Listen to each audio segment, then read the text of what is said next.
When it comes to success in selling, there's one name you really need to know. Mark Slatin has received nearly every accolade as a sales leader during his 25-year career in the Fortune 500. He's an engaging speaker, an entrusted educator, and a value consultant for leading-edge firms. And Mark has distilled that information into key insights that are helping companies achieve high profit and high revenue.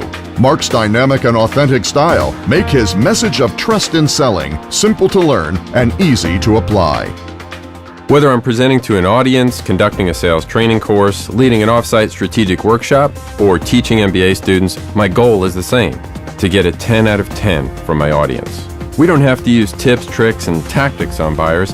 Building trusting relationships is the real key to success in selling.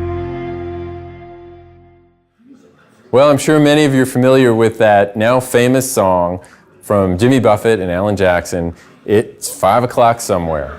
Well, it was 5 o'clock that Friday afternoon as I stood up to stretch and I looked out across my office the size of a football field and noticed I was the only one left.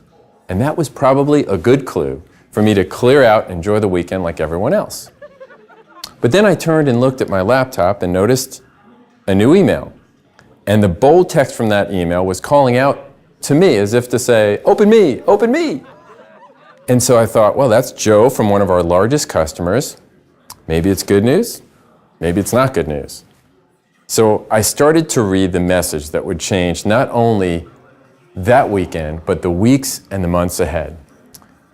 We have decided to go in a different direction, and we are exercising our right to cancel and giving 30 days notice.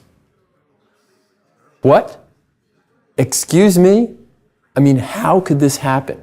Did I mention we had just endured a rigorous bid process? And did I mention that we competed and were awarded a 5-year agreement just 3 months prior? Did I mention that the contract was worth $10.5 million? And this was from one of our most loyal customers. Now, how could this happen?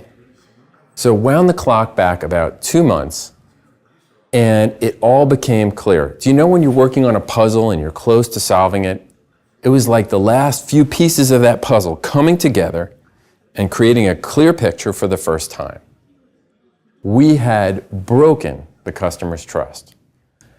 And so I learned at least 2 valuable lessons out of that whole thing. First is that trust is personal. It's not a series of transactions between 2 brick-and-mortar institutions. Selling is personal. And in this case, we severed the relationship between the rep who had accrued trust over 8 years and the customer. And they, in turn, severed the relationship between our organization and their organization. And the second lesson was that trust isn't one of these soft, touchy-feely kind of a concepts. No, trust is real, it's quantifiable, and it's tangible.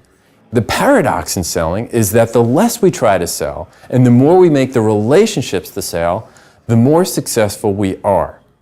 And in particular, in an economy like this, where times are challenging and competition is extremely fierce, it's that relationship building that lasts and endures through these times, and in particular, those relationships that are built on trust.